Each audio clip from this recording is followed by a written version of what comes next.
की अनेक माध्यमातून अनेक लोकांकडनं माझ्या निर्णय प्रक्रियेवरती प्रभाव पाडण्याचा प्रयत्न केला जात आहे. परंतु मी यापूर्वी सांगितल्याप्रमाणे मी माझा जो निर्णय घ्यायचा आहे अपात्रतेसंदर्भातला तो Maharashtra members of assembly disqualification on the grounds of defection act 1986 मधले दिलेले सर्व नियम, त्याचबरोबर संविधानात दिलेल्या तरतुदी ज्या सगळ्या आहेत त्याच्या आधारावरतीच मी निर्णय घेणार.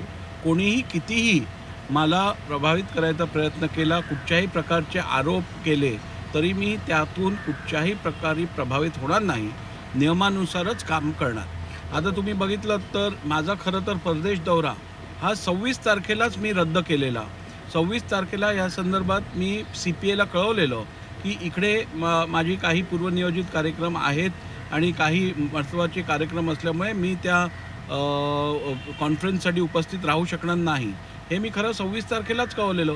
परंतु 28 तारखेला उगीच त्या दौऱ्याविषयी मोठी चर्चा घडवून त्यातून आपण हा दौरा रद्द करायला लावला असं चित्र लोकांसमोर आणायचा केविळवाणी प्रकार काही नेत्यांनी म्हणा किंवा काही लोकांनी केला. परंतु त्यांचा हा जो प्रयत्न आहे की कसंही करून अध्यक्षांवर दबाव आणायचा, अध्यक्ष काय तुमच्या अशा घिदड धमक्यांनी घाबरत नाहीत, त्यांच्यावर कुठच्याही प्रकारचे असे इन्फ्लुएन्स होत नाहीत या सगळ्या कार्यातून आणि त्यामुळे नियमानुसारच कार्य होणार.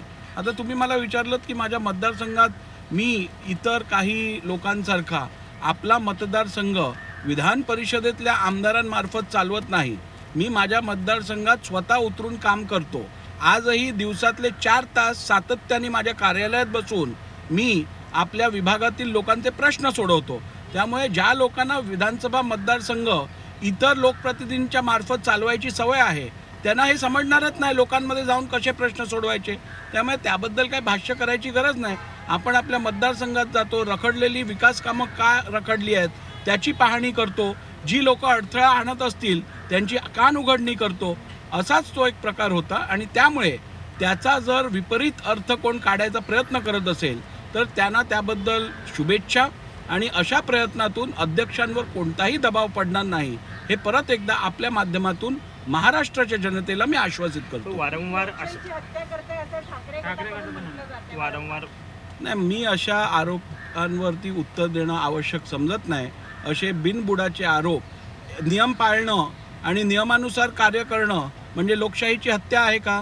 कोणाची बाजू न ऐकता मी जर निर्णय दिला तर उद्या हेच लोक उठून बोलणार की आपण कुठचीही बाजू न ऐकता निर्णय दिलात, हीच लोकशाही आहे का? त्यामुळे अशा लोकांची ज्यांच्या कुठच्याही आरोपावरती तथ्य नसतं अशा लोकांच्या आरोपांना उत्तर काय द्यायचं? आणि ज्यांना संविधानाचं ज्ञान नाही, ज्यांना नियमांचं ज्ञान नाही, ज्यांना माहीतच नाही ह्या सगळ्या प्रक्रियेत कुठचे नियम लागू होतात, अशा लोकांनी केलेल्या टिप्पणीबद्दल मला वाटतं आपण बोलून आपला वेळ व्यर्थ घालणं उचित नव्हे. सर, सर्वोच्च न्यायालयामधली सुनावणी जी होती 6 तारखेची ती आता 9 तारखेला पुढे गेलेली आहे. तर या संदर्भामध्ये आपण आपली भूमिका मांडणार आहात का? कारण दिरंगाई केली जाते असा आरोप सातत्याने सुनील मी आपल्याला यापूर्वीच सांगितलेलं आहे. माझा जो निर्णय असेल तो घेण्यात मी कुठच्याही प्रकारची दिरंगाई करणार नाही, परंतु कुठच्याही प्रकारची घाई करणार नाही ज्यातून मिसकॅरेज ऑफ जस्टिस होऊ शकेल. जे नियम आहेत त्याचं पालन केलंच जाणार. नैसर्गिक न्यायाची संधी ज्यांना ज्यांना द्यायची आवश्यकता आहे त्यांना नैसर्गिक न्यायाच्या तत्वावरती संधी दिली जाणार. कोणीही कुठचाही आरोप केला तरी मी माझ्या तत्वांची आणि संविधानिक लोकशाहीला हानिकारक असेल असं कुठचंही कृत्य करणार नाही. सर, दोन्ही गटाचे प्रमुख जे आहेत त्यांना सुद्धा बोलावलं जाणार होतं. ती प्रक्रिया कधीपासून होणार आहे? ती प्रक्रियेला सुरुवात झाली आहे का काय? नाही, आवश्यकतेप्रमाणे आम्ही त्या प्रकारची ज्यांना नोटिसेस द्यायच्या आहेत, ज्यांना समन्स द्यायचं आहे त्यांना देऊ. मूळ राजकीय पक्ष कोणता ह्याच्यावरती पण मला निर्णय घेणं आहे. त्यामुळे त्याकरता ज्या ज्या लोकांना बोलवून त्यांच्याकडनं त्यांचं स्टेटमेंट घ्यायचं असेल किंवा त्यांचं म्हणणं ऐकून घ्यायचं असेल ती कारवाई केली जाईल.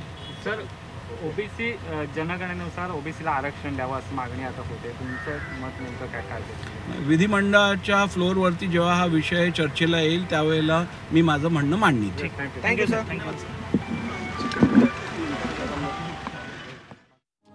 झाला होता. मात्र त्यानंतरही आरोप सुरूच आहेत. तथ्य नसलेल्या आरोपांवर काय उत्तर द्यायचं? बिनबुडाचे आरोप करणाऱ्यांना उत्तर देणार नाही, मात्र आरोपांमुळे प्रभावित होणार नाही. माझं काम आणि निर्णय हा नियमाच्या चौकटीत राहूनच असेल असंही राहुल नार्वेकर यांनी स्पष्ट केलंय.